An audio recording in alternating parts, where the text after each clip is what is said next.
Hello and welcome to Horror Hyperfixations, where I look at horror through a neurodivergent lens. I am Sam, your neurodivergent host, and today it has been exactly a month since my last episode went out because it's been too fucking hot. I've been really poorly from the heat. Like lots of other neurodivergent people, I am #struggling. Do people still use hashtags? Who even knows? I am struggling in this heat. The last 2 weeks, even though it hasn't been as hot, it's the constant heat.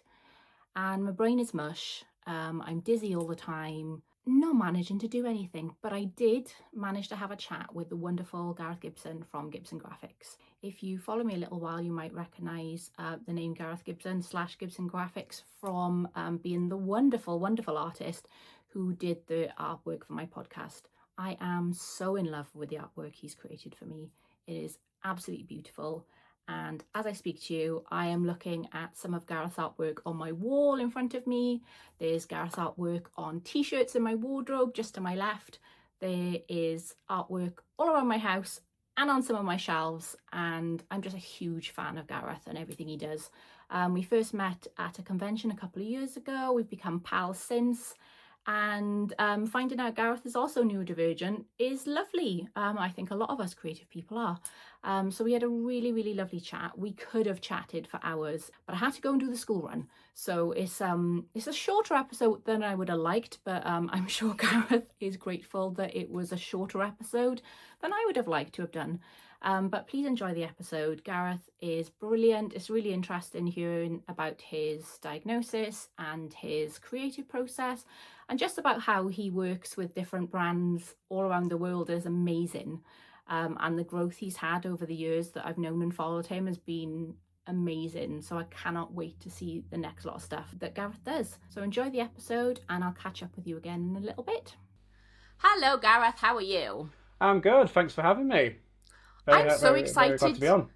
I'm very excited you were here. We've talked about this for a little while, haven't we? About getting you on to chat about, whatever we're going to chat about. I don't know. It's going to be a mystery. But did you want to introduce yourself I was going to say invite then, that's the wrong word. Do you want to introduce yourself to the listeners? They probably know who you are, but they might not know who you are as Garreth. Yeah, okay, so I am Garreth Gibson, under Instagram as Gibson Graphix. I'm a professional digital illustrator, graphic designer. I've been doing it for about, I'd say about 10 years and about 5 years full time. And yeah, I don't know how much you want me to go with it. I do Blu-ray covers, vinyl covers. I've worked on documentaries. I've worked as production designers on films. I think that probably rounds it about up. Yeah. I mean, I did your logo.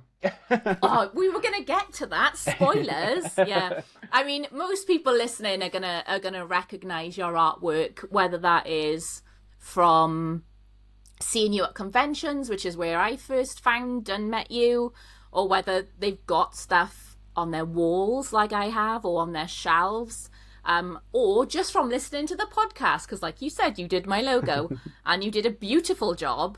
And I think it's done perfectly what I wanted it to do, because it's had loads of attention. Yeah. So thanks. People are like, ooh, what's this? Which is what a good logo is supposed to do, isn't it?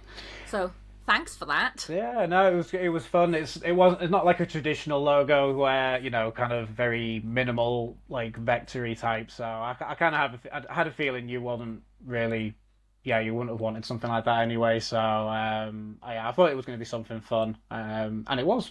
Yeah. So yeah, and when I knew, okay, I need to get a decent bit of artwork now that isn't just me adding text to it. Literally, I've told you this before, so embarrassing, but like, I needed a black background and I literally put my camera up to something, took a picture of black darkness, and then put some text on it in the iPhone picture editing thing, and that's what I used for 2.5 years.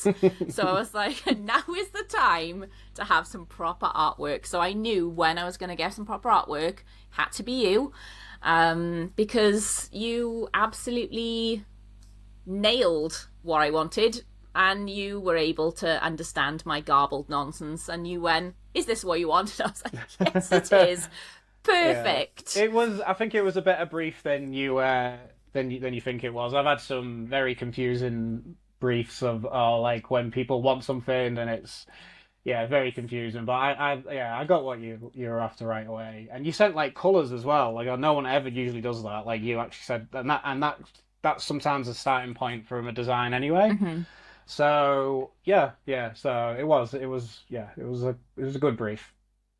Excellent. Well, I think the 80s bisexual lighting is very much a mood for you to start from, isn't it? Yeah, and I think you referenced Brain Damage, and I straight away knew what you were talking about. So because I love that film, and I love the it is. It's the bisexual, the blue and light pink, well, pastel pink lighting. So I knew what you were talking about right away. So. And for people who are listening and not watching, it must be pointed out that Gareth is massively sucking up by wearing a Hatchet t-shirt today, because that's my favourite film of all time, and clearly he wants some brownie points so that I'm nicer to him on the podcast. I think that's what the plan is. Absolutely what I was going for. But it is one of my favourites, and I don't have that shirt, but I have another one from that release. Was it Fright Rags? Like a million years ago? Yeah, this is a Fright Rags one from like ages ago. This is how long ago it was. I don't think I don't think we even got charged customs back then from America. Wow. That's how long ago it was. This is when you could just order stuff from America and you just got it. Those were the days. Simpler times. Yeah, I feel like this conversation is going to go all over the place, because that's generally what happens with me. But it is wild to think that, like, I have a fuckload of t-shirts with designs you've done on of films that I absolutely love. Does that ever, like, not be incredibly wild to you that, like, your artwork is on stuff, but also you probably... just walking down the road, you probably spot people in your t-shirts, but like when you go to conventions and stuff, there's always going to be fuckloads of people wearing your artwork. Is that weird? It is weird. It's weird when it happens at a place that you wouldn't expect. Like I saw someone wearing a t-shirt I think I did it for Greg and Phil at Last Shirt on the Left, and someone was wearing it in the post office. I thought that was like just not in Bootle, Liverpool, which is like just not a place that you'd have expect to see a horror t-shirt, never mind something I wore. I saw quite a few at Download a few weeks ago, but that's not as surprising, because you see Hell on shirts scattered all everywhere over now. Yeah, I keep telling them that they need to try and get a stall there, like a shop there. But yeah, no, it's pretty wild. It's nice to see. Even at horror conventions, you expect it, but Hell on shirts usually do like 5 or 6 in each drop. So the fact that someone has picked my one, potentially out of all 5, maybe they've bought all 5 of them, but it's nice. It's nice to see. It doesn't get old. Do you tell people? Do you go, I did that? No. Emma sometimes is like, I think she's like, would like to sometimes, or it's like, you should tell them. And I'm like, no. I would. I'd be the annoying wife going, yeah, my husband did that. He did that. And being like, look. And then make you really embarrassed by being like, say hello. And then you sort of just like, oh, fuck. Like, I wouldn't mind if Emma does it. I personally wouldn't do it. I don't know if that would just come off a little bit. I mean, if it came up in conversation, like the conversation or something. But yeah, I wouldn't just go, oh yeah, I did that. That's just not me. I get embarrassed even when people compliment me at conventions, when like on my stall, which is quite stupid, but I still don't always know what to say. So.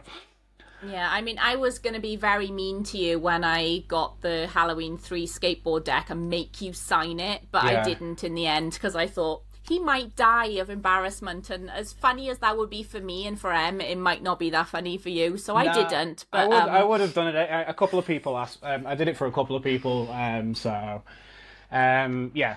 Feel free to bring it next time if you want, and I'll sign it. But I'll do it on the back. I'll do it on the back. On the wall now. Yeah, I don't want to devalue it and ruin it. So I'll do it on the other side. You wouldn't ruin it, but no, it's really lovely because, like, obviously we met in cons. God knows how many years ago, and we've got to Yeah. know each other since, and it's great. We've been to the theatre together Yeah. by Yeah. accident, but Well, it was yeah, again, nice. that was very random that we were going at the same time as well. So yeah. Yeah, and I'm quite chummy with them now as well, which is lovely. Who I've met as a result of meeting you, so it's really nice. Yeah. And like, you've learned quite a lot about yourself, I think, over the last couple of years. Yeah. That we've known each other. You were like, "Oh, cool. I think I'm neurodivergent too." And I was like, "Yeah, I think so." Are you happy to talk about that a little bit, about your sort of discovery and journey to that? Yeah, sure. I'd say it's probably been over the last, I'd say maybe 4 or 5 years. I don't know if it's been like been an age thing, sort of maybe like the masks just kind of just slipped off as I've got older, and I have got there's a lot of neurodivergent in my family. I've got a lot of nieces and nephews diagnosed with autism and ADHD, and I started researching a lot of it just to I just wanted to kind of just know a little bit more about it and about them as well, and maybe what the struggles, and that kind of sprung a lot of stuff of like, well, oh, okay, that sounds very familiar. That sounds familiar. Um, yeah, and I was just like, oh right, okay, I think this is me as well. And yeah, just going back from my childhood, all the like, struggles and learning difficulties I had, and yeah, I've always just been quite confused by my brain, but I just never really thought about that. Like, just how I feel like totally useless at certain things, but then if it comes to anything like drawing or designing, I can just pick it up like straight away, just sticks in. But you could tell me something or ask me to do something, and 10 seconds later, I would totally forget. And yeah, so I looked into getting an ADHD diagnosis, and yeah, so I was diagnosed in February. Both, which I wasn't too sure whether I'd get, if it'd be both or if it'd be more. I've just got a bit. I feel like I've just got a busy brain, so yeah, it kind of just made a lot of sense, and yeah, it's been good though. I think just knowing is just been the like and knowing, and then we talked about it briefly before, right? So I went to therapy for about 8 months or so, and kind of went through my childhood and went through a lot of things, and yeah, they all just kind of linked together, and yeah, it just made a lot of sense. But it's been quite freeing. It's just been kind of quite free now, and so I'm just trying to be a little bit nicer to myself, a little bit kinder to myself when I am struggling with things, and I feel like it's strange, like sometimes like the meltdowns and the that come out of nowhere. It seems to have maybe come up a little bit more now I've had the diagnosis. I don't know if that's normal. That is for me, and anecdotally from lots of other like people I've spoken to and stuff I've read, I think that is quite common. Like you said, we get older, so it's harder to like keep those masks on. Yeah. And I think by saying I have a diagnosis, there is something wrong with me. Yeah. You give yourself permission sometimes, I think, to feel those feelings rather than stuff them down inside. So I know for me, for a long time, I would be like, I'm fine, I'm fine, I'm fine. And then I'd have a panic attack. Yeah. And looking back now, I wasn't having panic attacks. I was having meltdowns caused by like overstimulation, Yeah. sensory overwhelm, emotional overwhelm, just so many things I just couldn't cope with. And I'd feel so much better afterwards. And I always thought it was a panic attack. Yeah. And there is anecdotally, and there's probably some research as well, but there is a pattern of people who have been diagnosed, whether that's ADHD or autism or both, being more of that thing. They are more autistic, more ADHD. And I think that comes with the permission to allow yourself to feel what you feel. And instead of going, I cannot have an absolute meltdown right now, you recognize that might be what your body needs to regulate itself and reset. So I allow myself to go there a lot more. Yeah. And that sounds like a weird thing to be like, I allow myself to have a big screaming cry, but I know that big screaming cry is going to be what resets my body and my mind, and then I can go, right, okay, let's address what brought that up, whether it was, I could hear the fucking electricity in the walls, or I was too hot and I was hungry, so okay, Yeah. now we've dealt with that, let's eat something. And yeah, you probably will have a period of like adjustment. And Yeah. for me, not to project this onto you, but like for me, I'm still grieving the life that I feel like I could have / should have had. Yeah. I didn't have a difficult childhood by any means. I was an intelligent, very accomplished child. I was always further and above. I was always top of my class and everything. I was always finishing all of the, like you read through the books and you go up to the next level, and I was on like picking my own books and picking like teenager and adult novels whilst I was still in junior school. I played multiple musical instruments and did really well at those. I was always like the typical like gifted child that didn't get like picked up. So I didn't have a bad childhood, but I always felt like a fucking alien. I never felt like I fit in. At times I reveled in that, and I sort of like lent into it and tried to be more weird and more kooky. Yeah. I'm so random, that old MySpace thing. Yeah. It was so random, but I think there's a lot that I grieve. I've dropped out of 3 different university courses. Okay. Had I known at the time that like I was going to struggle with university, I could have had a very different experience. I could have a very different career. And a degree, And a degree, yeah. I might not have got myself into relationships. I might not have got married. I might not have had a kid, knowing how much I would struggle being a parent. And it wasn't until I had a kid that I was like, fuck, this is hard. Yeah. And how overwhelming that would be. And not to say I don't want my kid, but like, had I known all the things I know now about the way my brain works and the way my body reacts to that, there's so many things in life that I wouldn't have done. And my life would be easier as a result. Yeah. At 39, trying to juggle co-parenting with somebody you've just divorced, that's hard work. That's a lot on top of, dealing with being a neurodivergent person. And finding out as well, Yeah. and again, this is the kind of, especially since I've been diagnosed, it's like, like you're saying about grieving, you grieving from the past and thinking about, and I just say think about these things at school when I struggled with this, and I was like the opposite. I was not very academically gifted. I just really struggled. I just sat in class worried about getting, when the teacher used to ask you to do a question in front of everyone, I'd sit there worrying about that to the point where I wouldn't actually listen to anything that was going on. And then I probably just didn't look like I was listening, so then they'd pick me, and then that was just...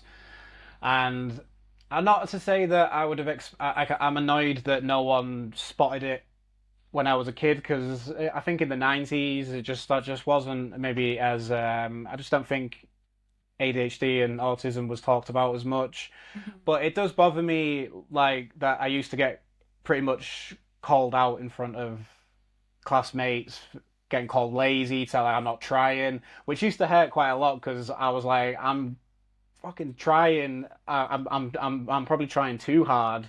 That it's actually, I'm actually struggling to learn. So, I think the lack of help was pretty tough. And like, for me, school was just like a prison sentence. I was just counting down my sentence really until I could go to college, do art, and not have to do all the other stuff that I wasn't really interested in. I've only ever been interested in art from when I was old enough to pick up a pencil. I was probably about 5, maybe younger.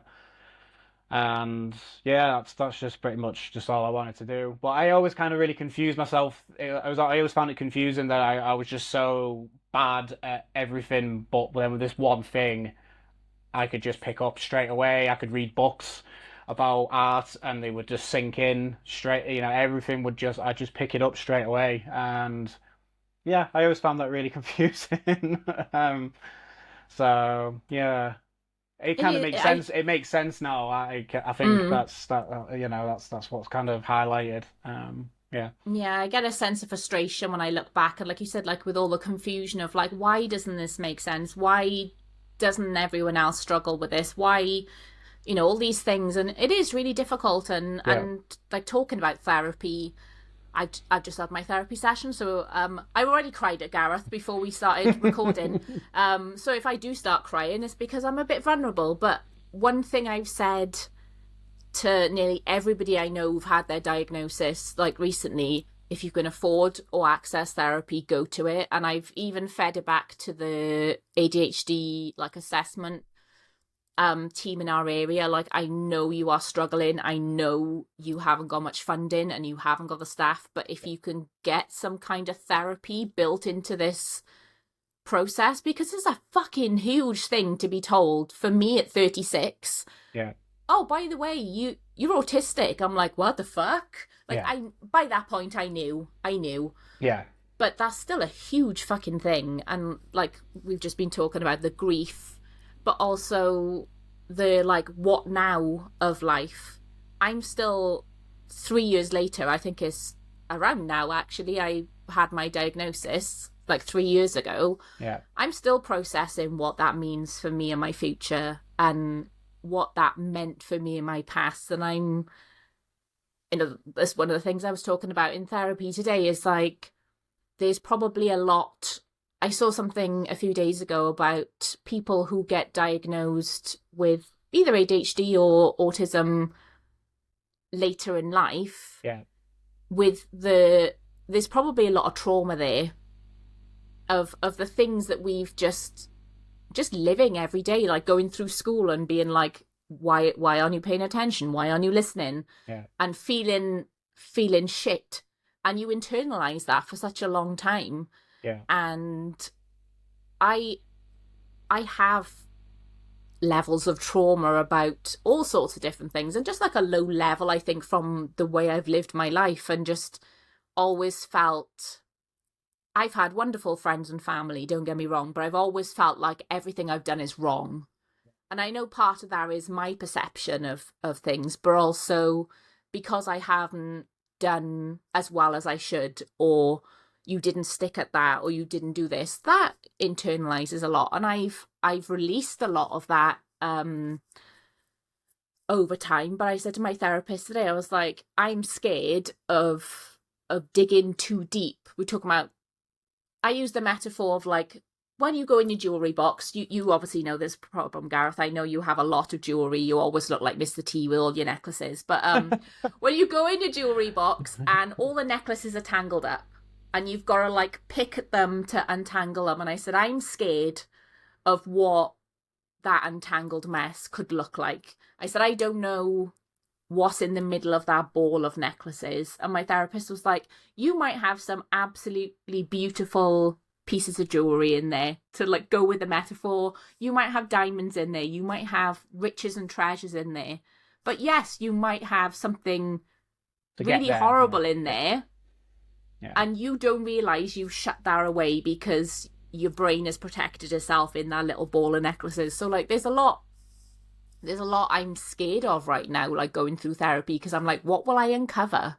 And we're getting very deep very quickly here, but and obviously if you don't want to answer this, but how do you feel like being undiagnosed for such a long time and you having that like, oh God, I'm not good enough? How has that translated to you being an artist? Like, obviously you've said art is the one good thing, or the one thing you've been good at and all you've wanted to do.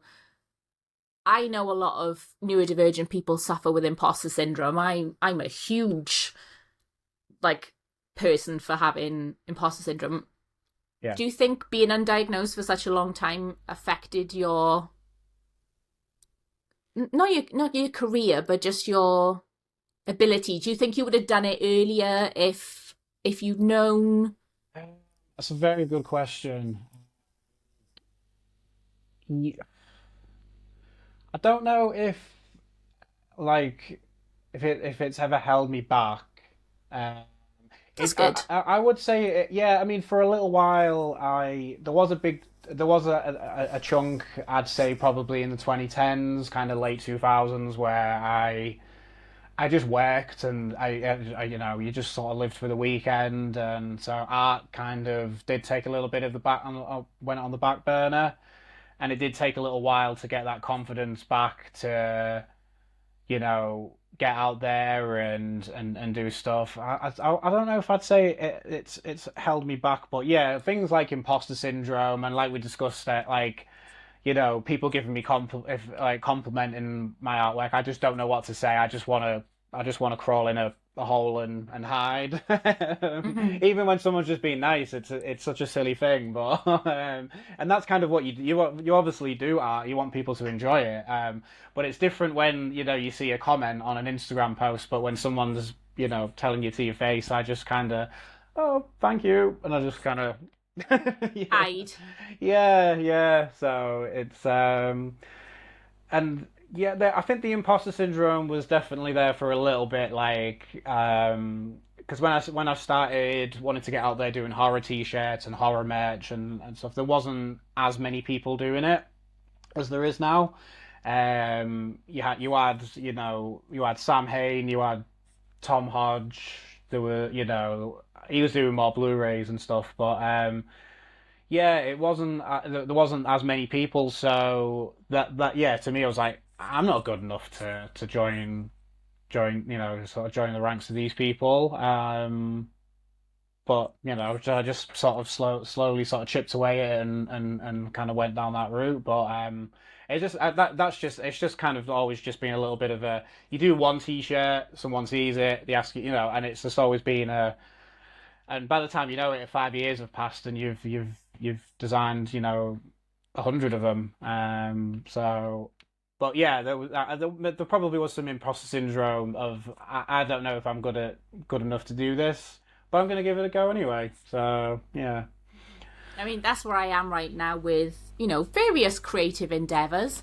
I've always been a creative person. I've always wanted to write. I've always wanted to draw and paint. Can't draw and paint. That's my sister's forte. My sister's been a gifted artist since she was really little. Like, she could look at something and copy it perfectly. yeah, And she can do her own stuff. And she's got a degree in illustration and she works in computer gaming now. amazing. So, like, she's cool as fuck. She was always the, like, visually creative person, where I was the sort of more writing stuff, and that's what I'm working on in therapy as well, is like giving myself the permission to try these things and be like, yes. And I know that drawing isn't my forte, but I could spend a bit of time fiddling around with photos in, I don't know, CapCut or Canva or something, and like do something with it that I'm being creative, Yeah, even if I don't have that natural skill to do it, and giving myself the permission to try. So, like, at the moment, I have like 3 creative projects on the go. I've got another one I want to work on, and just giving myself the permission to do it and try yeah, and put yourself out there. And it's okay if you fail. Yeah. It's a lot. So, Yeah. like, well done on making the jump to doing this full time. Obviously, you're very, very talented and you're very, very successful. So it was the right decision. But how did you? I'm not sure where this question is going, is forming as I'm asking. How did you start your sort of career? Did you go to? I know you said you went to college to do art. Did you do a degree in art? Did you do diploma? How did that all start, like, Yeah. professionally for you? Yeah, so yeah, straight from school, I went to design college. Wasn't really in the stuff that I ended up doing. It was more like packaging and like point of sale, like window dressing and stuff. But we did a lot of art in there as well. Like we did, you know, work on our drawing skills and stuff. And then Went to university and did a degree that I did absolutely nothing with, and did animation for 3 years and did absolutely nothing with it. I just kind of did the 3 years and realized afterwards Yet. I You don't. did nothing yet. Yeah, but I just kind of like I don't want to draw 24 drawings per second. I just want to do Mm-hmm. illustrations. It's hard. It's quite rewarding, like when you put something together and it's cool. Um, yeah. I didn't really do anything with it though. Yeah. So I realized that like straight away. Well, not straight away, maybe about halfway through. But stuck with it anyway because I thought, you never know what's going to happen. And yeah, we sort of did the course and kind of got told in our first year that 2D animation's dead. This was like this was like mid 2000s. Yeah, we had a tutor that used to work on like for Warner Brothers, like doing all like Taz and all those type of Oh, wow. cartoons, but was out of work because no one wanted to do 2D animation anymore because it was it was the kind of CGI boom. So I was like, cool. Well, I'm glad I've I'm glad I've picked this course. So, but then yeah, sort of a little bit later after that, I kind of just worked for a while through my 20s, and it was kind of like my late 20s where I got back into it. I was like, yeah, I need to. I'm not happy doing what I'm doing. I need to get back into doing art and just being creative again, and just like you saying, like the permit, having that permission. Again, just went back to not doing anything, just drawing behind. I was like, just doing, writing, doing little comic strips, and then eventually sort of moved on to starting doing things for bands. There's a bit of a music scene boom in Liverpool for a while, and yeah, I just kind of just started offering my services. It was for free most of the time, just for doing gig posters, and then that led to doing something for a magazine called Bido Lito. I think it's still going now. As it was a music scene thing in Liverpool, and then yeah, that kind of once you what that just grew my confidence, because of actually seeing your art like on walls and in magazines, and people not laughing at it, or going, "Oh, that's shit," because that's all you have in your mind. That's what you think people are going to say. And then yeah, just kind of spiraled from there really, and then the movie thing that just kind of came natural. I thought I was going to start doing a lot of band stuff and sort of stick with music, but then the movie stuff, just I can't really remember why that sort of started really. I think I did some stuff for some independent films, and then yeah, the t-shirt companies like Fright Rags, Terror Threads, Gutter Garbs, they started started coming around, and yeah, I just thought this is what I want to do. I want to do t-shirts. I want to do these licensed t-shirts. And but again, yeah, saying the imposter syndrome probably did hold me back a little bit for a while to maybe go forward and speak to these companies. And um most of them I started doing pins for first. Pins was like really big at one point for sort of like the late 2010s. That was people started coming to me for more for that. And then yeah, starting to do the conventions. That's where it kind of all turned around really. Doing the conventions, meeting other people, and just sort of getting out of my comfort zone and trying to. I hate the word network. I fucking hate that word, but that's kind of what That's it so is. important. Yeah. Yeah, yeah, and that's where I met people like Gary Smart, who did the It documentary and the Robert Englund documentary, and Chris as well. We co-directed it together, I think.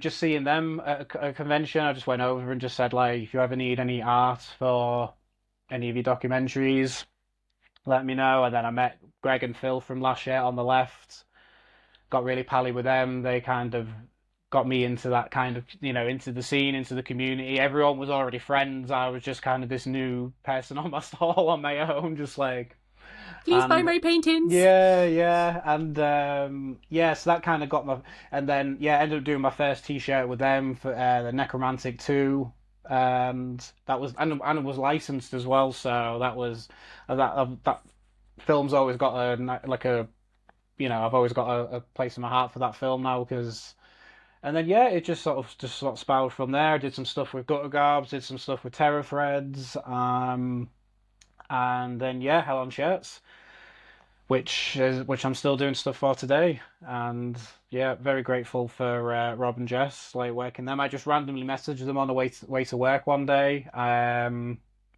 Just and Reanimate is one of my favorite films. I know you've got the license for it.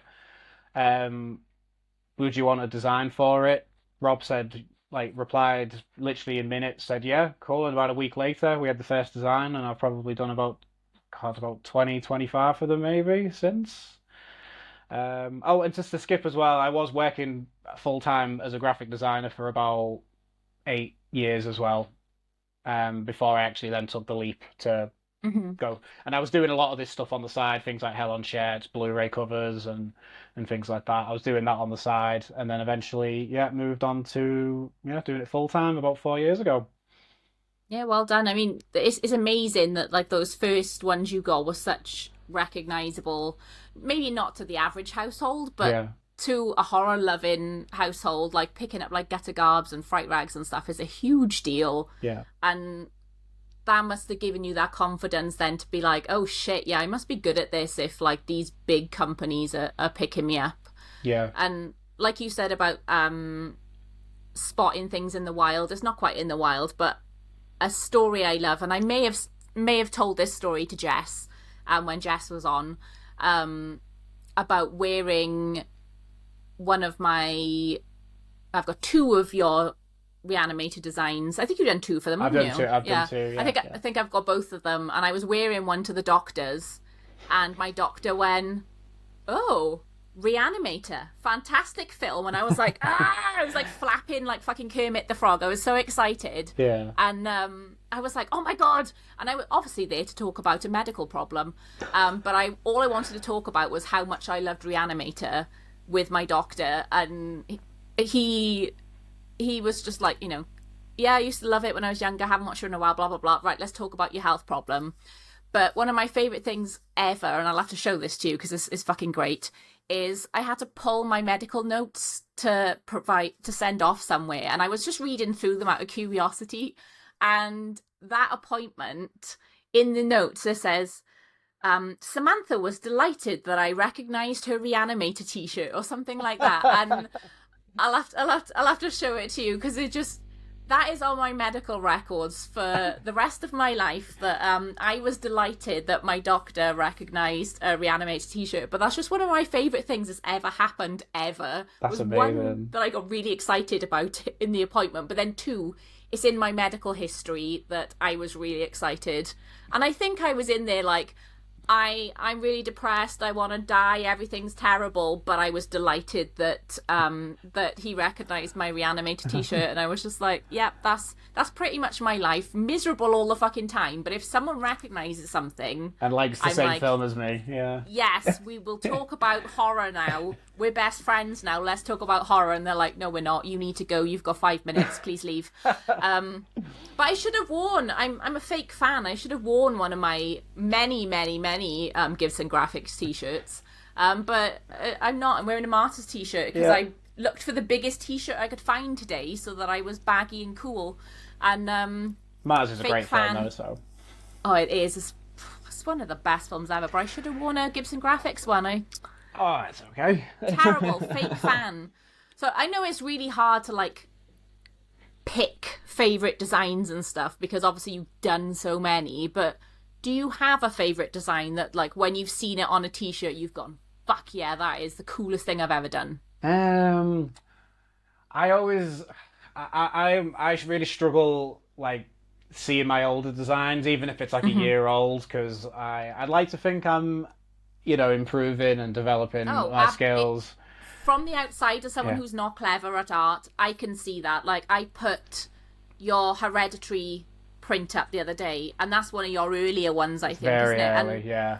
And I could see the difference, and it's still beautiful, and I still love it. But looking at that compared to, like, I put the Buffy one up as well. The Buffy one was a couple of years later. Like, you can see the difference in your art, and you can see how you've improved. And I love being able to see that with artists of like how they've develop. So yeah, sorry, I interrupted you. No, Then you were no, saying it's difficult looking at older stuff. Yeah, no, it's so more the times my newest stuff is my favorite stuff. I think talking about the skateboard, that's probably one of like the Halloween They're so 3. good. I think it's because I joked with Rob because we've been working together now. I think it was 21. I think we did since.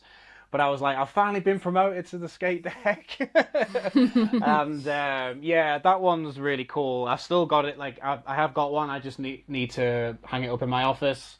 That one was cool. My first ever Blu-ray cover that I saw in HMV. That was a big You're deal. seeing it on an actual shelf in the Yeah, wild. yeah. Wow. I mean, not the design, like again, like the art style. So it was a film called Christmas Evil for 88 Films, and yeah, that was cool seeing that in the wild, and then people sending me pictures as well, of seeing it.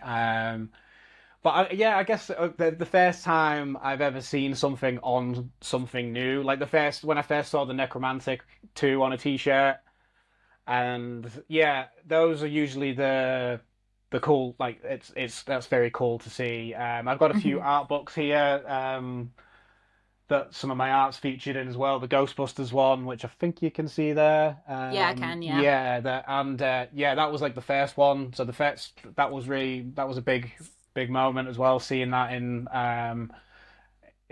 that book that was selected, because that would have had a lot of submissions as well, and they were picked by Ivan Reitman as well. So That's amazing. yeah, so that was a big deal. I've been a Ghostbusters fan since since I was watching films. So but yeah, I usually always kind of say it's usually like my more recent stuff. Anything that I do kind of recent is usually my favorite one. The recent one that I've just done for Hell on Shirts is probably my favorite that we've done. Is that the T-shirt that's getting? Have you done one that's getting released very soon? I think it's tomorrow. It's getting released. Well, tomorrow of this recording. As we're recording, yeah. I haven't seen the full design, but I've seen the little snippets, and I'm like, yeah. So that's one of my favorite franchises, and I'm very excited to see. Well, I hope, hopefully you'll get your stamp of approval then. But that one I'm really happy with. I just did one for fun recently, for Dawn of the Dead. I've always wanted to do a design for that film, but because I actually got to spend some time on it and got to work on some like just different parts of like and just sort of like polish my skills a little bit. So that one I'm really happy with. Yeah, a very long-winded way of answering your question there. No, that's really good because I think the newest stuff being your favourite is good because you've allowed yourself to appreciate what you've done and gone, this is really fucking good. I like this. And that's good because I don't allow myself to, and again, something I'm working on in therapy, I don't allow myself to celebrate my achievements as much as I should because I think it's a very Welsh thing, but it's also quite a neurodivergent thing to look at your achievement to go, it's not that big a deal in the grand scheme of things, and you don't want to be seen to show off. And I think the fact that you can recognise, I love this is my current favourite, of something that's new as well. Like one of the podcasts I listen to, the movie Crypt, they always say on there that with films they make, it takes 7 years on average for them to look back at the film with sort of neutral eyes and go, right, okay, I can see why everybody likes this film. Yeah. So the fact you recognise straight away that something's cool and that's your favourite is awesome. That's really cool. I think it's, I say, more so just it's just because I'm, as I say, hopefully anyway, just getting better. So when I look at older designs, I kind of just, all I do is just spot loads of shit that I wish I was like, no, I should have done that. Oh, I can do that now. And so I probably would have done it this way and this way. And so I don't always look as fondly of my older designs, but yeah, but I do look fondly sometimes with the memories that come with some of them. Like as I say, seeing something on a Blu-ray for the first time or a vinyl for the first time. Trying to think of vinyl as well. Maybe there's I've worked on some like vinyl projects for like films. I did like Bride of Chucky. That one was just like such a big deal for me. I'm like such a big Child's Play fan. So we're just seeing that email was, and like asking, oh, do you want to do, like it's always funny because you get asked, are you up for this? I'm like, yeah, Yes, please, yeah. And it's great because so I do a lot of stuff for a record company called Enjoy the Rad Records. Similar thing to Hell on Shirts. I just randomly messaged them during lockdown. I was on furlough for like probably over a year and a half, I think, like on and off. We went back for a little bit, and then we went back on furlough. So I just had loads of time to try and look for art projects, and same thing. They just happened to be looking for a designer at the time, and I've still been doing stuff with them for the past like 5 years. But yeah, they always come to me with some like obscure ones and think, oh, we just thought of you. This little obscure 90s film called Little Monsters. Have you heard of it? And I'm like, have I heard of it? Like I used to watch that film over and over again as a kid. Cannibal the Musical. They asked me that not knowing I was a huge Trauma fan. And a huge South Park fan as well. So that one was really cool to work on. I've had the pleasure of working on some cool stuff. Terminator 2 with Hell on Shirts. That one was. I am a horror fan, but I'm a big action movie, fan as well. I grew up in the Arnie and Sylvester Stallone era and stuff. So yeah, that one was cool. Even though we couldn't put Arnie on the design, unfortunately, because it was a different license in itself, which people still make comments about, like I did that on purpose. People still say, "Oh, I can't believe you didn't put Arnie on it." He's like, "You don't think that if I had the choice, you don't think that I would have?" But yeah, so that one was a cool one. It is funny. I talked to Jess about this, about how people are like, have you ever thought of doing this? Have you ever thought of doing that? And people just don't think about the complicated web that is licensing and image rights and what you can and can't do. People are just like, just do it. And you're like, no, you're in so much trouble. And like Jess shared his story about trading standards and stuff, and at the beginning of Hell on Shirts, which was gutting. But yeah, people just don't think about the minutiae of, it's not just about drawing a cool design and sticking it on a shirt. There is so much that goes on behind the scenes with licensing and things, and people have no idea how much licensing costs. It's so expensive. It's wild. Yeah, just to have that. Just to have those two words next to it, which I do think does. I think it. I don't know about yourself, but like when you're buying merch and t-shirt, when you do know that it's licensed, it does. It carries some weight to it. But yeah, it is just two words that you're just putting onto your drop, really. But yeah, there's a lot of restrictions with stuff. There's a lot of you can't put this actor in there, you can't put this person needs to be bigger than this person, or they all need to be evenly sized. There's been some strange ones. There's been I think there was the worst one was I was supposed to be doing a Blu-ray for I can't remember the company now. I think it was name the company in the film if you don't want. Just tell the story so you don't get in trouble. No, there's nothing to get in trouble with. It never got released. So, but yeah, it was Mystery Men, and we put all the actors on it, but then we found out afterwards that every actor had to approve it. So there was like 7 of them. Oh, and I was like, oh, fuck, right, this ain't gonna see the light of day. And I think eventually everyone approved it apart from Ben Stiller, and the whole thing just got the whole thing had to just not get used. Apparently, he didn't look cool enough on it or something. It was weird. Well, so I tried it. I tried another way as well, and they just weren't having it. And it was such a shame as well because I think they had 10 days to approve it. So if they had not heard anything in 10 days, they could just go ahead and use it. And I think on the 9th day, Ah.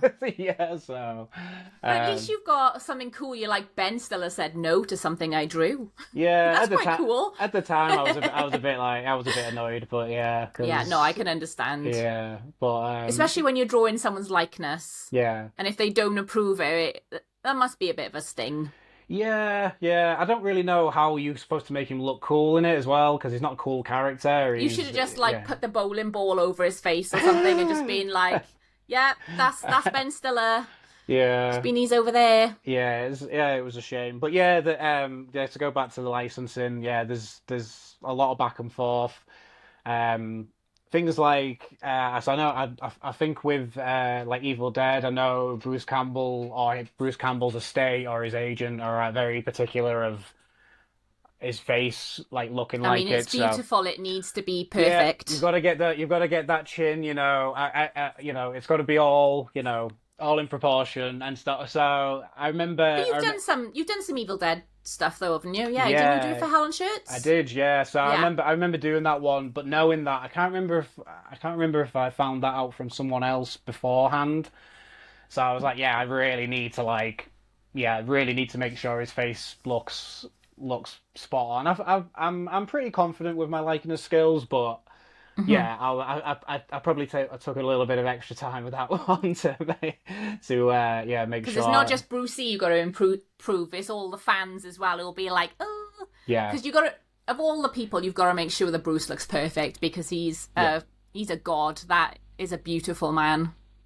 I agree. I've met him a couple of times. I agree. Even in person, I was like, yeah, I'm not that way inclined, but I was like, that's a good I looking would. man. It's a good looking man. Climb him like a tree. He's a handsome dude.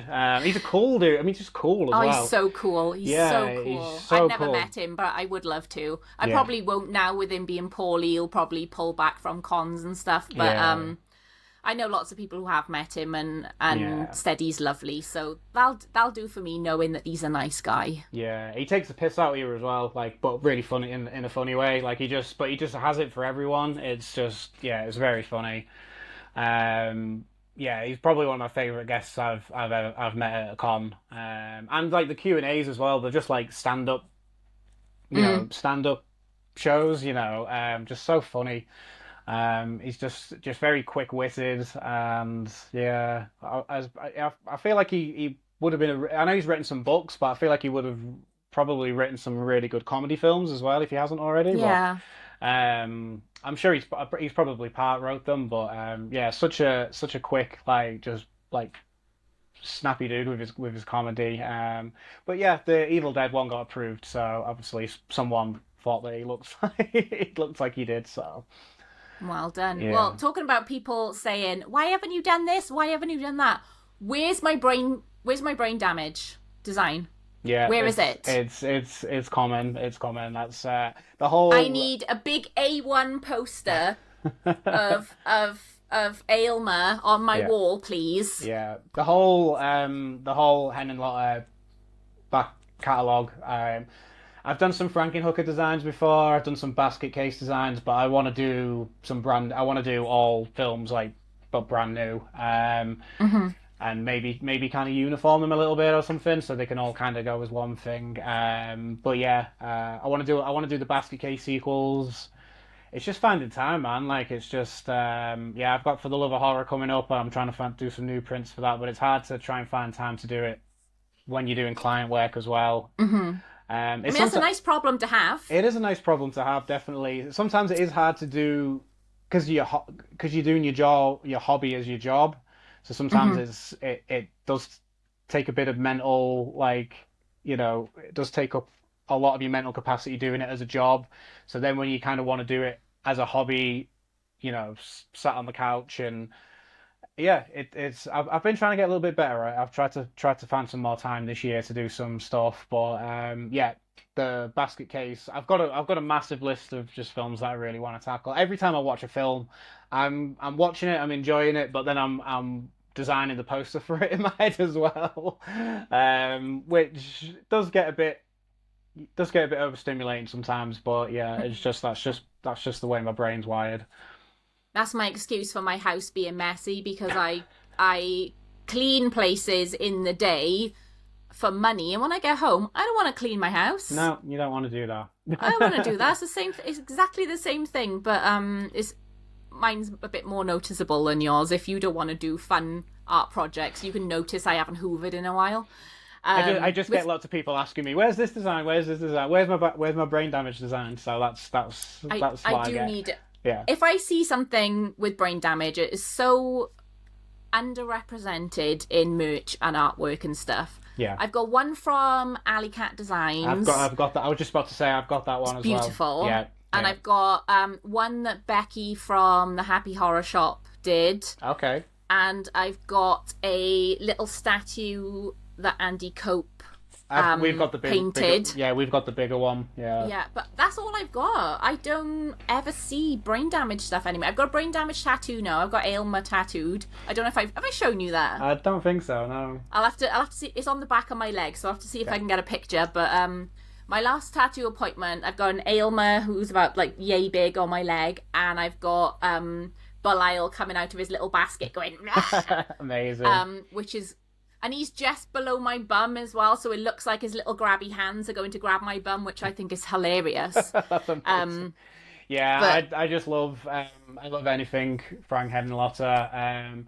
Funny story. So when I went, when me and Emma had our first date, and we were talking about horror movies, and she mentioned originally when we first started texting, like, like, oh, I'm a horror fanatic, but then kind of got talking to me and realised that she probably wasn't as much of a horror fanatic as she thought.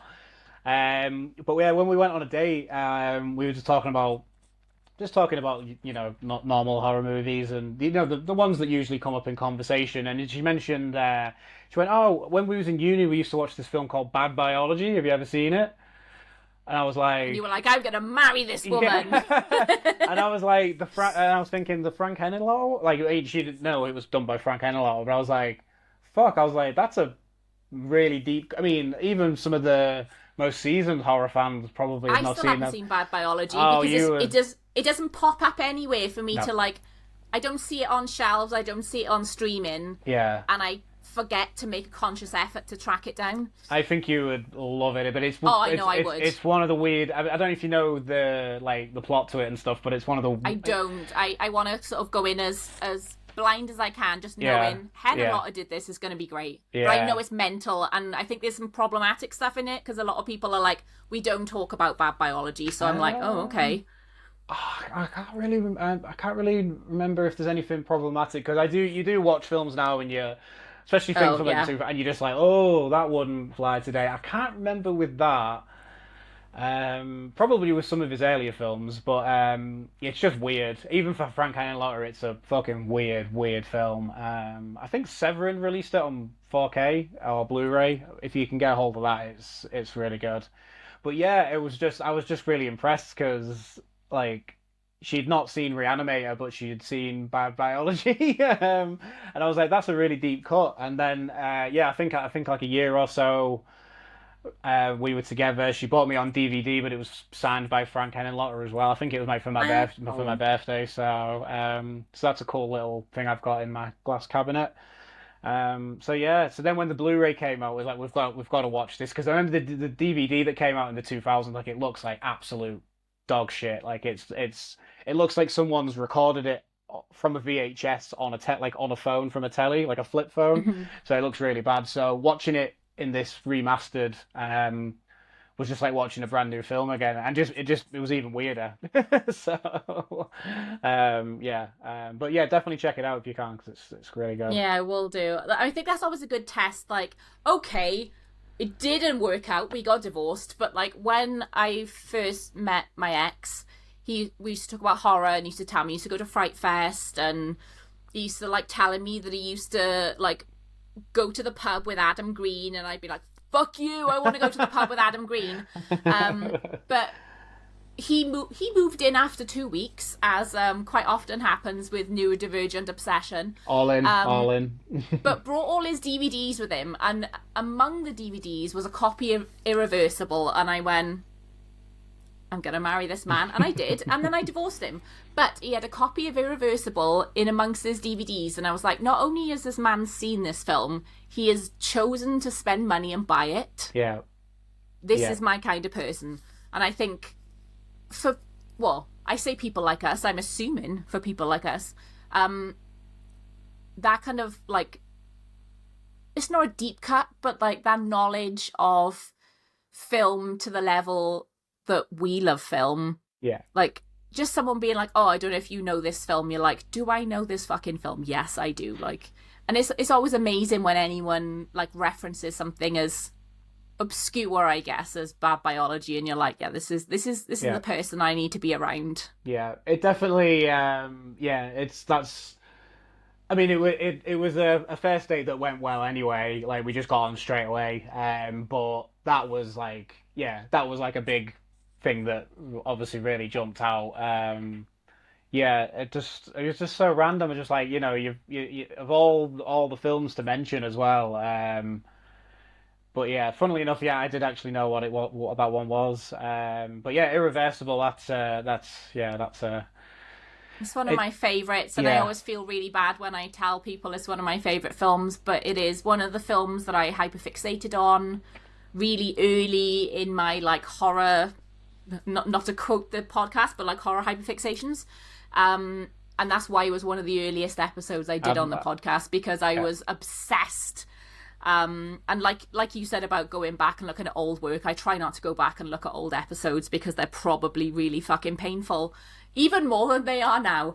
No, I listened to the Irreversible one though. It was good. No, it's it was like, not that long ago either. Like, it was some point this I think this year. So it was, and I'd put myself through recently just watching that film again as well. So it was a good companion, because you have so many thoughts watching that film. So it was all fresh in my mind. So hearing someone else's like run through from it was, it's a very well made film. It's rough. It really punches me in the gut. It does exactly what it's meant to do, though. And I think that's why I like it. I like films like that just straight away just go oof in the feels, and you're like, what the fuck is this? That's why I love Martyrs so much. Same with Martyrs as well. I like something that makes me feel everything and nothing at the same time. Yeah. And if a film finishes and I just sit there and go, and I've started disassociating already, I'm like, excellent film, love that, thank you. I could probably watch Martyrs over. Martyrs is the same one. I think it's an absolute masterpiece. I've probably only watched it about 5 or 6 times though, because that's more than most people. Yeah, maybe most people are one and done. They can't watch it again because they're just like, that was fucking horrible. Yeah, maybe not that many, but I've watched it a handful. But normally a film that I, hold in such high regards, I probably would watch about 10, 15, 20 times. I mean, that one doesn't make me feel as awful as Irreversible, but it's very hard to sit through, especially the last half an hour or so. It's but it's so well made. It's just so, like, again, another film that just does exactly what it was intending to do, and just to absolutely just gut punch you. And I just had no idea where it was going as well when I was watching it. I didn't know anything to do with the plot. I knew nothing about it. But watching that in 2008, I think it came out. Yeah, there just wasn't a lot of films like that at that time coming out anymore. The French were releasing some good stuff at that point, but Martyrs definitely sits at the top for me. It was quite a recent watch for me. I sort of went on a little journey of watching New French Extremity after watching Irreversible, or maybe it was Haute Tension I saw first. I can't remember which, but Martyrs was the one I was always scared of, because people would be like, it's the most disturbing thing I've ever seen, I'm never watching it again. So I bought it on Blu-ray and it sat on my shelf for about 2 years before I watched it. And one day I went, I long to be more miserable than I am right now, I'm going to watch Martyrs, and I put it on, and I was disappointed the first time I watched it. Oh, really? Okay. Because I enjoyed it, and when it finished, I was just like, just blank expression, just sat there, like, couldn't move. But because people had said it was the most disturbing thing ever. It was the most upsetting. I expected it to be worse than it was. Yeah. And I could tell it was a beautiful film. I could tell it was incredibly written and everything. But I thought it was going to be more upsetting. And then I sort of internalized that a little bit. And I'm like, is the problem with me there? But I watched it 3 times that week. Wow. After I first watched wow. it, I went back and watched it another twice because I was like, I need to watch this film again. And the 3rd time was forcing a friend to watch it. I was like grabbing her head, like, I need you to watch this film. And she was like, what the fuck? Because I made her watch it. But every time I watch it, I experience it in a different way. Yeah. Sometimes, depending on where I am mentally, sometimes the opening of the film affects me more. The brutality there when they first turn up at the house and they meet the family, sometimes that brutality upsets me more. Other times the sadness of the queer relationship affects me more. Other times watching the torture scenes towards the end, sometimes I don't have any emotional reaction to that. I just sit and watch, which is the whole point of Martyrs. Yeah. We're witnessing. But then other times I sob through those scenes. I feel her pain, and I love that every time I watch her, I can have a different connection to it, like emotionally. A different part of the film affects you. I'd say the last half an hour with the torture scene, I think that was probably what bothered me the most.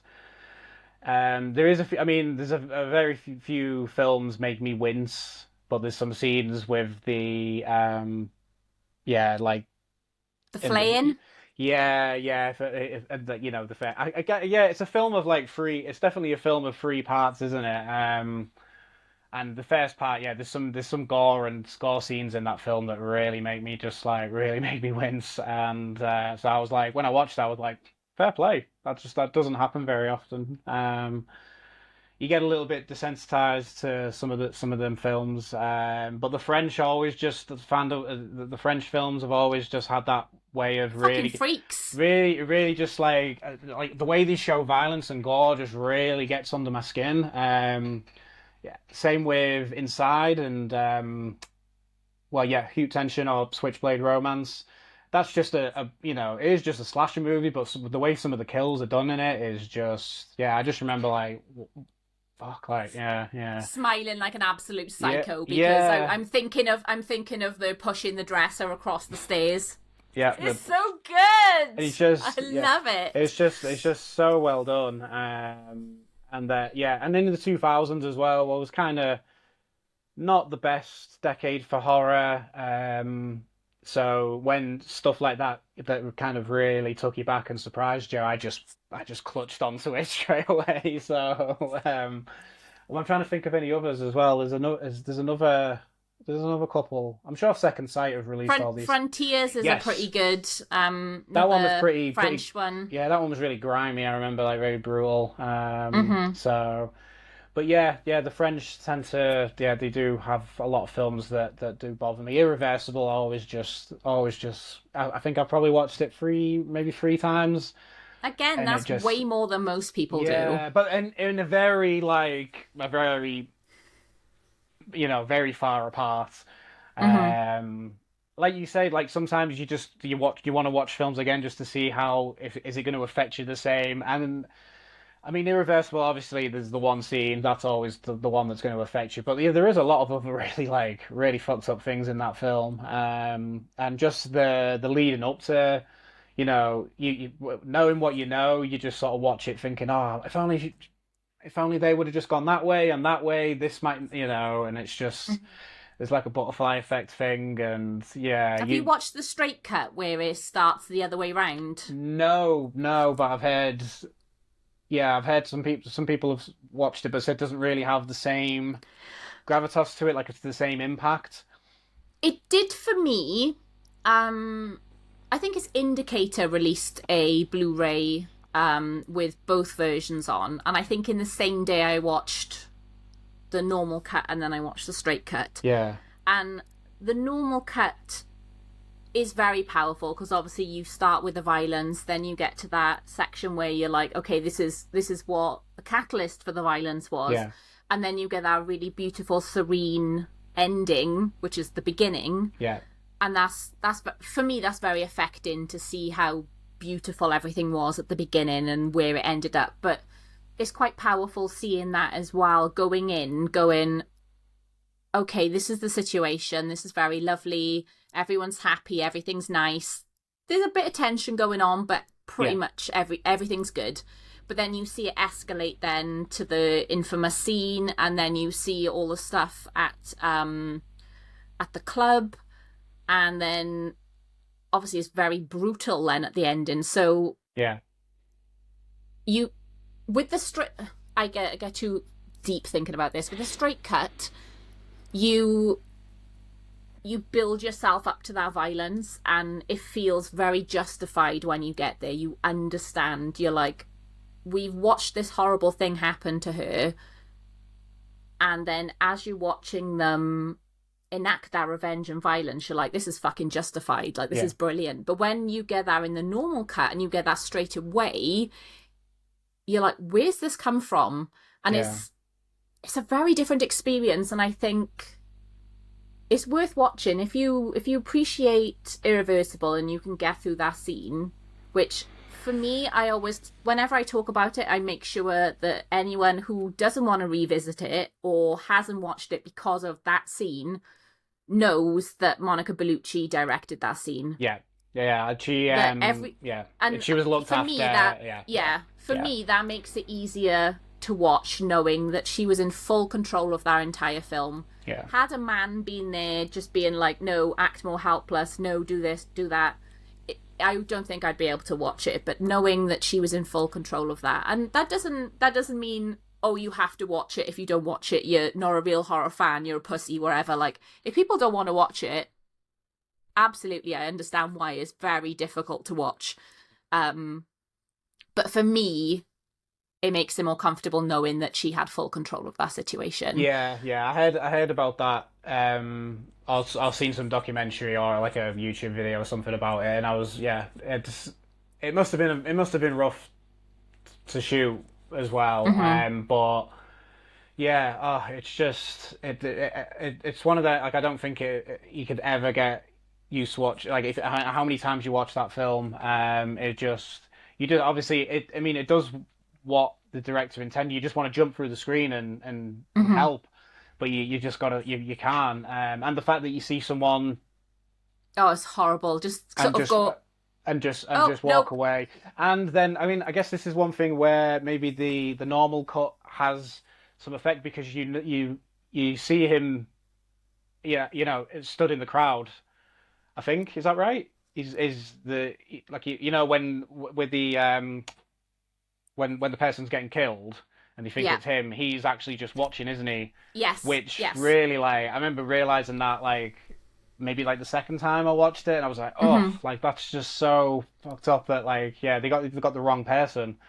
But so it's a tough film, but it's an important film. I'd say that. Yeah, I think if you pick up that, I think it's Indicator that released it. There's a load of commentaries and special features and stuff, and they show filming that scene. They show filming the club scene, and how they did the special effects and stuff. It's really, really interesting, actually, and it gave me an even bigger appreciation for the film. For the filmmaking, But I'll change the subject, because I always seem to bring the subject onto Martyrs and Irreversible and then end up talking loads about those films because I like them. What are some of your favourite films? What are your inspirations for you and your style? Because I think you've got a very recognisable style. What do you think informs that for you? That's interesting to know. I've always wondered about that. Like, if I do worry sometimes that maybe I don't have a style. Like, it's not really, I have that style where someone would see it and go, that's Garreth, that's Gibson Graphix. Maybe it's just because I do them. I don't know. Like, but I do worry about that sometimes, that maybe it doesn't stand out as much. So hearing that is very good. I am obvious. I mean, it's probably very obvious that I'm influenced by the 80s and 90s pop culture. That's why everything does look quite vibrant, I like a lot of bold, vibrant colors. I just miss things being colorful. We just don't have color in things anymore, in design, in architecture, in, like interfaces. Everything's just so minimal and Says both of us sat in rooms painted yeah. black. So very, very true. There's a bit of color, I guess. I've got some. But like I've got my neon green up there, and I've got some colourful masks. That brings a bit of colour. But yeah, no, that's I am a walking contradiction with a lot of things, but that's definitely that's definitely a contradiction. I am gonna put some bright green in here at some point, like Gibson Graphix green, like my logo, but I just haven't got around to that yet. But yeah, so that's something that influences me. I do like putting a lot of neon, like a lot of like very high saturated colours into my designs. So that's my influence is definitely from the 80s. But yeah, to answer your question, movies wise, Reanimators, one of my absolute favourites, Child's Play, Nightmare on Elm Street, and then sort of going down the sort of the ladder, but for like B movies like Trauma, Toxic Avenger. I'm a huge Trauma fan. And just love a lot. Yeah, I like a lot more of the funny, gory comedies more than like as much as I appreciate films like Martyrs and stuff. I'm more I think I'm more in my comfort zone watching Reanimator. And films like that. But yeah, obviously I do like a lot of the classics as well. The Texas Chainsaw Massacre. I'm a big George Romero fan as well. I could just sit and list films for another hour or so. But yeah. B movies. We'll talk about Frank Henenlotter. That's a big one for me as well. So yeah, a lot of films like that. That's definitely what I associate with you when I think of your art, and I do think you have recognizable pieces. I look at them and I know that's you before. Yeah. And maybe that's because I've like followed you for a while and had pieces of your work on the wall and on my shirts and stuff, but I feel like I can recognize your work, and the things that straight away I'd say is the neon, pink, bright blue, green. They definitely are things that I think of when I think of your design work. Yeah. But softness as well. I think because you put so much detail, and I don't know if this makes sense to an artist, it makes sense to my brain, but I look at your work and it's bold, but also it feels quite soft. And like behind you, for people listening, Garreth has a Graham Humphreys picture on the wall. Yeah. In a very similar way that you said, like the saturated colours, like the picture I can't see what film it is, but I can see Tom Atkins in the middle. Is that Tom Atkins in the centre? It looks like from a distance. It's only very small. Let's have a look. Yeah, sorry, the Graham Humphreys one. Yeah, it's Night of the Creeps. Yeah, sorry, I thought we were looking at a different one. No, I couldn't tell. I couldn't tell which film, but I could recognise Tom Atkins. But similar to his work, I think there's that softness to it, that there's a lot of detail and a lot of colour, but also there's a lot of boldness. Does that make sense? No, it does. That you've got softness and boldness. They don't feel like they mix. But I'm guessing Graham is a big influence on you. Absolutely, absolutely. In the sense, I mean, going back to the Hereditary one that you've got, like it's a very old style, and I could see why That's very soft. It was. I was kind of just aping. I was kind of doing my own Graham Humphreys at that time. I was still new to digital art then as well. I was figuring out brushes and stuff, but I probably was copying Graham Humphreys a little bit too much until I kind of developed. Because I don't see that. I see your newer stuff, and not in a aping way, like you just said. In a similar, like I said to you earlier, like you guys are peers, you're colleagues. Like I see that level of detail now as being a lot more like his work, because his work is incredibly detailed. Yeah. I don't look at your older stuff like that Hereditary one and go, oh, that's Graham. I look at newer stuff because I know how much time and effort Graham puts into his pieces, and I see that in yours as well. So that is a compliment. That's Yeah, not like yeah, no, you've copied. I see it more in your new stuff because I can see that level of detail and effort put into it, where everything, you must zoom in so much on things to put all those tiny bits of detail in. Yeah. I mean, and you'd be that's where I see the comparisons rather than the older stuff. Yeah, I mean, you'd be surprised. As I say, with my style, like it is. If you do zoom in on stuff, like it is quite rough. I use very rough brushes. It's not as like refined as maybe when you look back at it, but I kind of do that on purpose as well. I do like stuff to look kind of like illustrated as well. Maybe it's just like the screen printing softens it out a little bit. Yeah, definitely. But yeah, with obviously these days with AI and stuff as well, like you don't want people accusing you of using AI and stuff. So I'm kind of conscious as well of using a lot of rough brushes, and like I do kind of try and use a lot of soft edges with things as well, for it to kind of blend. That's just, again, that's probably an influence from Graham, definitely. So even though I do it digitally, I do try to make it look as, like it's, a painting as much as possible. And, yeah, I can't remember what the original question was. Or we went I don't even know if there was a question. I think it was just, Graham as inspiration, and just a quick aside of saying about like the detail. I know I mentioned to you earlier about Captured Souls, the Graham Humphreys documentary. One of the standout points of that documentary for me, which I can't wait to watch it, I've got the Blu-ray now on my telly, is to be able to pause. I got to see it on one of the big screens in Leicester Square, and they put the Evil Dead 2 poster up, big full screen, and iconic, beautiful work. But they zoom in and in and in and in and in, and I think it's something like 60K resolution they got it at. Wow. And they go all the way into the individual brushstrokes. And when you look at those pieces from a distance, they do look very like soft. And I thought everything he'd done had been done with like oil crayons or something because of how soft they look. Yeah. But when you look at them close up and see that detail, it is absolutely insane.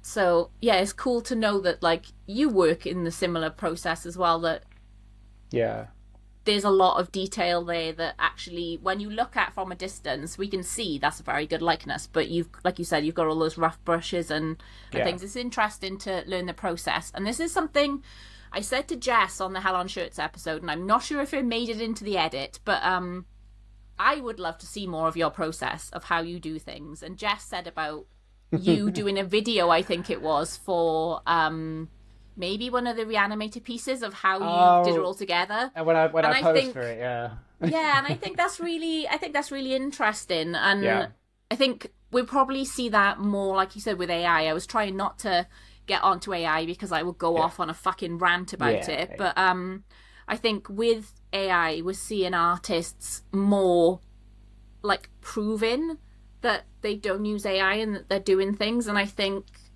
as somebody who's always like fiercely supportive of creatives and small businesses and people who just do things for themselves instead of being lazy bastards with AI, I love seeing people do that. Do you think there is something that you might need to start doing, of like proving that I think so. You've done stuff yourself? Yeah, I think so. I agree.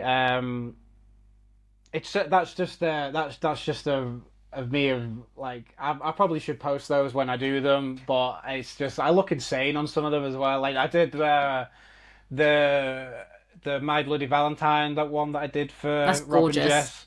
It was just me and it's becoming our cinema room now, but it was in our spare room, just me holding a loft hook in some overalls, like going like this, and then I did a Silent Night Deadly Night one about 5 years ago, and there's like pictures. I've got a picture of me like dressed up as Santa. Up like Santa. Yeah, Excellent. with holding an axe and stuff. I do still have them. I probably should do some posts with them. It's just finding time to because I do struggle with the content creating and then just doing the art as well. that takes up a lot of time doing the content creating side of it. I would like to do a bit more of it, but I don't really get paid for Instagram posts, so it's like. But yeah, no, I love seeing other people's process as well, because everyone's different. Like some of my art friends, so many different levels, or whatever they're working on. I just love to see people's processes. I've got some of Graham's books there where they've got loads of his pictures as well. I've got a Drew Struzan one where he's got some of his sketches that he did for like Back to the Future before he actually did the original poster, and there's like so much like stories behind it.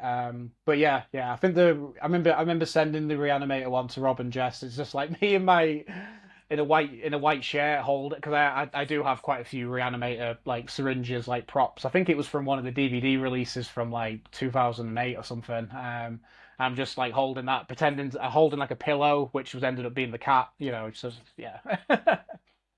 I find it really interesting. Same as like special features. I want to know how everything is made. Well, that's good to know. Yeah, I love those Instagram accounts, like how things are made, and it's like how they make elastic bands. I'm just inherently curious about everything, and I want to know how everything is made. Yeah. But I think with AI being such a fucking problem in creative industries right now. Yeah.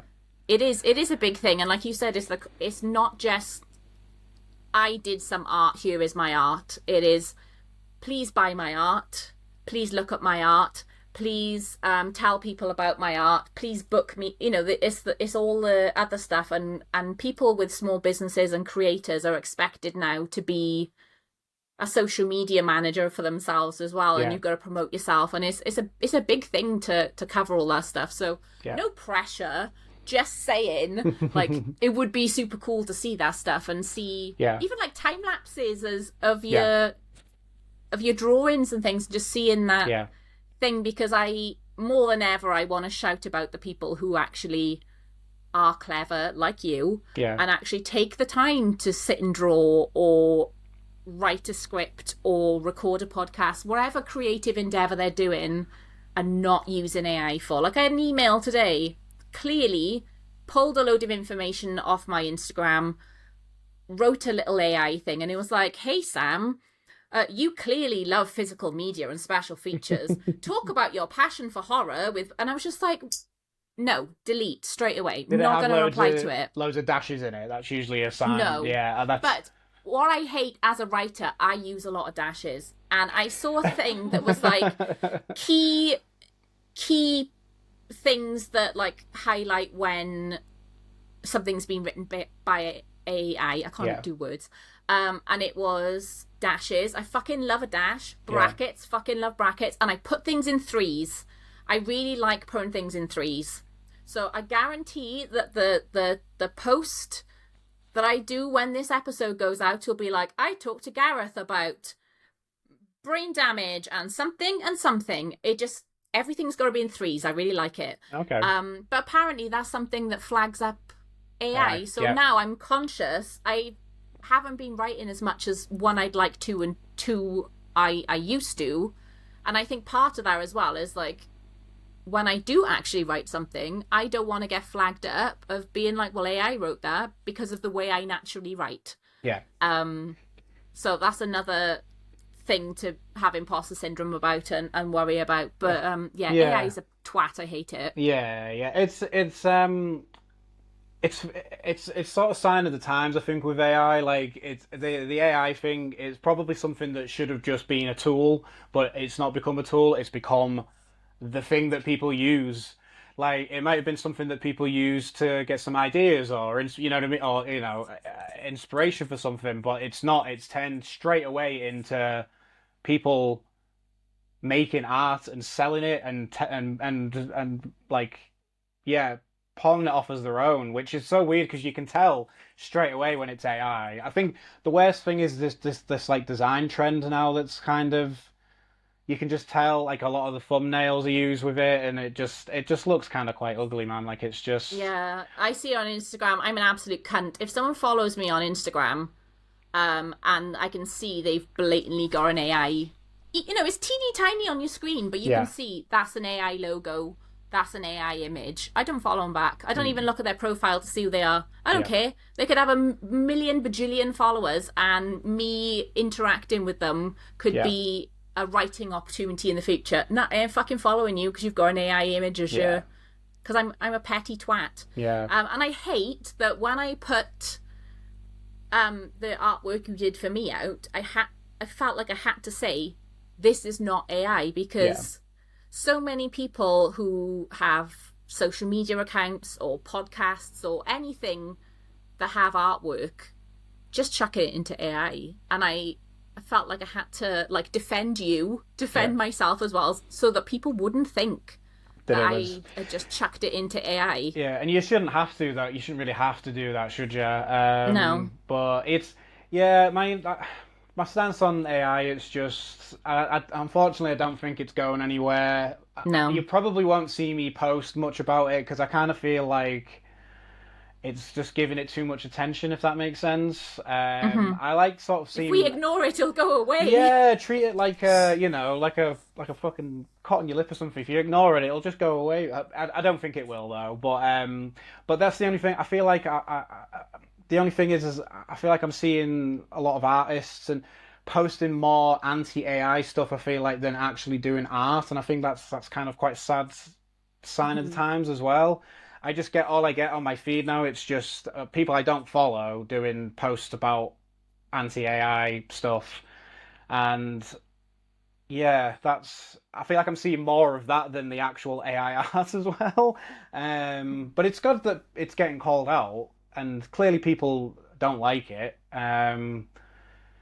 But yeah, I just wish, in both ways, I wish I just saw less of it. Whether it's those ugly thumbnails, or if it's just constant posts about against it as well. If that makes sense, am I making sense? No, it makes perfect sense. Yeah. The problem is the algorithm. The algorithm at the moment is I can't think of words again, Gareth. It is prioritizing. That's the word. Is prioritizing negative stuff. Yes. So you are seeing more of it because there might only be one or two posts, but the algorithm keeps going, here they are, here they are, here they are. And as soon as people pick up on the fact that negative posts are getting more, they're doing more of them so that they get more clicks and views. Yeah. So you probably will see an increase in artists slagging off and being angry about AI because it will send more people to their account. Yeah, exactly. So that's what I was thinking. Like I could start doing some some anti-AI like posts, and I bet you the reach and followers I'd probably get from it would probably shoot up. But that's what worries me as well. That then there is just artists that are just kind of do that content instead of actually just focusing on their art. And I'm more of like I'm just gonna try and get better and try and work harder in spite. If that makes sense. No, that's brilliant. And just try and just ignore it. Like if everyone kind of ignored it, maybe it'd fuck off. But yeah. I mean, I've had some of my stuff accused of being AI before, just based on absolutely nothing. But it's just, and then it's just become, say, a negative thing that people are just kind of piling on. It was something I did for Monopoly. I think it was for Liverpool Comic Con, and like one comment said, "Oh, this looks like AI," and then about 16 people all just jumped on. I've put this through an AI generator, which is fucking AI as well, funnily enough, and it says it's 60% this and all this, and eventually he found out I'd done it and apologized to me and stuff. But yeah, I mean, I can kind of see where they've come from on that, because I know exactly the artwork you mean. It is beautifully detailed. There's so many amazing faces on it. Because you had that, it was printed out huge, wasn't it? Yeah, it was all in over Liverpool. It was like outside. Yeah. So I can understand why the assumption would be, because it's such a good piece of work. So people must, with digital art, I think more so than like traditional painted art, I think people must just go, oh, that's been put through an AI filter. But so you can kind of understand why. But like, at least Monopoly are very good at always tagging you. And all it takes is to click on your profile and look at your body of work and go, oh yeah, that's clearly not AI. This is like just a talented artist. And it is shit that when people see art by talented artists now, people assume that no one's that good. And it's like, no, Garreth is actually that good. It's not AI. He's just a really talented artist who's worked hard to get where he is and have massive fucking posters outside venues and stuff. Yeah, it sucks as well because I think there was a couple of like errors on that poster. Like I think just a couple of things with the hands, but it wasn't like it was just like an error on my end. I had a very tight schedule with that one, and I had a lot of people to stick on this poster, and someone like pointing out my mistakes in the sense of using it for, it's like, oh, it's been done by AI, and that fucking sucks more because it was like pointing out something I'd done wrong, kind of. But like, yeah, once I was tagged in it. This person must have looked at my work and stuff, and then sent me this big long apology, saying like, do you want me to go public with this apology and stuff? I'm like, fuck off, man. Like, that's not. Jesus Christ. I was like, no, but I sent a long message back saying like how damaging this type of thing can be. Like, people see this is my career. I have worked on jobs where I've had to sign contracts to say like, if you use AI, you will be sued. That on a lot of their contracts as well. And a couple of gig posters that I've done as well said the same thing. It's more than like financially, there's worth to take those type of shortcuts. So it's happened again a couple of times, but again, just based on nothing. I think there's some people just say it just to be shitty as well. So yeah, but yeah, like I say, I just try to work and just do my thing really in spite of it. That's all you can do really. And if people stop hiring artists because of it, there's not really a whole lot I can do about that, to be honest. I'll still do it for fun. That's the only way I see it, really. So, yeah, I think we are in a pivotal point now in creative industries where people are starting to realise how damaging AI is and railing against it, and that's why I'm always so fucking angry. Yeah. Not just art, like, everything. Film is so destructive, and I think we are going to the point where more and more people are angry about it and are getting vocal about it, and I think more than ever it's important to support independent artists, independent small businesses, independent movies, all these people who are trying really, really hard to get everything done without AI. And I think people like yourself are going to be, inverted commas, safe, because no matter where AI goes in the next couple of years, art is forever. I know that's a weirdly abstract thing to say, but I think you will always appreciate art, and we will always need people to give us beautiful things to put on our walls, to wear on our bodies. And I think it's really nice to see that there's been a resurgence of physical media, and along with that physical media, more use of original art. So people like yourself then get to hold a DVD or a Blu-ray with artwork that you've done for a film that you love. And I think in the horror industry, I think we are definitely moving towards that being a more permanent fixture, which is really nice. And it's really reassuring, I think. It's just the rest of the industry probably needs to catch up. But I do need to start wrapping up because I've got boring grown-up life things to do. That's fine. And we've just rambled, and I'm not sure we've covered any of the things that I thought I was going to ask you, but that's fine, because that's what we do. We just go on little adventures here.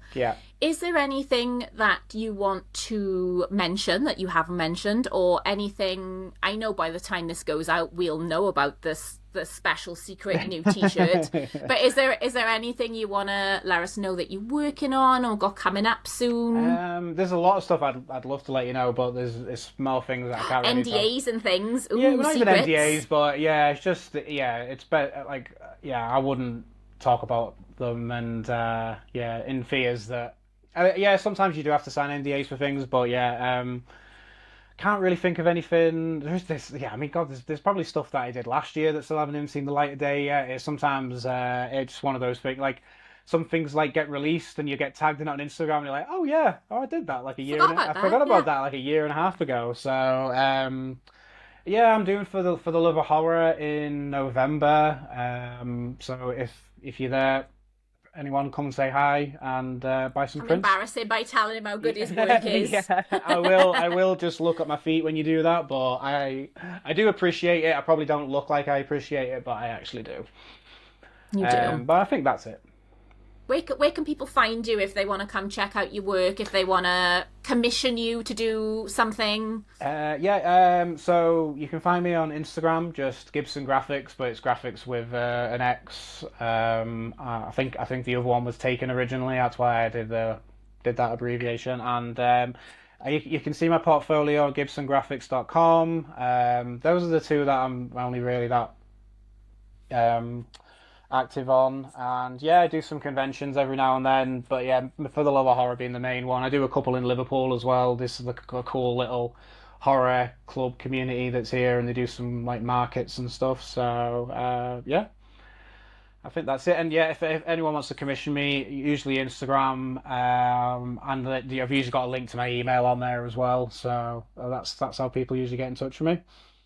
And as you will have all seen by now, beautiful artwork. But I can confirm that Garreth is lovely to work with, and just understands what you're trying to ask for. So I can't recommend him enough for artwork and stuff. He's a good egg, aren't you, Mr. Gibson? Well, thank you for saying. And yeah, no, it was really fun to work on that logo. So I'm glad it was a good working experience for you. Or collaboration, I'd say. Love that collaboration. Yes, excellent. So yeah, go check out Gareth's stuff. Go check out where he's going to be at festivals and conventions and things. And yeah, go follow him and tell him how wonderful he is and make him feel embarrassed, because we love that. This is what This is what I do usually. Yeah, I just look down all shy. I think usually like Emma usually just like thanks them for me. Instead, it's like she like just. Yeah, like she's the puppet master. knows I get embarrassed and stuff, but yeah, so yeah. Well, you need to get better. You need to get better at taking compliments. Yeah, I do. As do I. Again, something working on in therapy. Instead of just going no, we go thank you so much. Thank you so much. It's definitely a neurodivergent thing. It's yes. The imposter syndrome. It's weird. It's weird how the imposter syndrome comes up when someone's actually been kind and gives you a compliment. But yeah. Yeah. Well, you deserve all the compliments. You're a good egg and nice things. I can't speak anymore because I've spoken a lot for the last couple of hours. But no, I really appreciate you coming on. It's been lovely to chat to you. And I'll talk to you again soon. All right, thank you for having me. Bye. Thanks, Gareth. Bye. Hi, thank you for making it all the way to the end of the episode. I really appreciate it. If you enjoyed what you watched or listened to, please consider following my podcast on whatever platform you're listening on, giving me a follow on Instagram or TikTok. All of the different links for different socials and for Gareth's socials are in the show notes. Please go give us both a follow, like, share, subscribe, all of those things that we all ask you to do at the end of every episode to help get our podcast out there. I'm still making so many lovely connections with listeners, neurodiverse or otherwise. So if you know anybody who is neurodiverse and is into horror, please send them my way. Or anyone you think will just enjoy listening to some chatter for a couple of hours to keep them busy whilst they're working. Really appreciate any recommendations or shares or anything. And there's lots of different ways you can support the podcast. Just have a look at the link, like I said. And I appreciate you so much. Diolch yn fawr. Anyway, that's enough talking at you for this week. I'm sure I will talk at you again soon. Speak to you soon. Love you. Bye. Horror Hyperfixations is supported by Hell on Shirts. Hell on Shirts make shirts for the sick and make the best horror and cult movie merch. I'm super proud to be an ambassador for Hell on Shirts. They are an amazing, independent, Welsh, family-run business, and I've been following them since the start. Visit their website at hellonshirts.com to see the sickest t-shirts, long sleeves, hoodies, the comfiest joggers ever, skateboard decks like I've got up on my wall, and loads more cool stuff. With officially licensed merchandise and artwork from some of the best artists in the world, you're absolutely going to find your new favourite shirt. So go check them out on social media, visit their website, and if you use code Monster10, you will save money on your order. Thanks, Salon Shirts. Love you. Bye.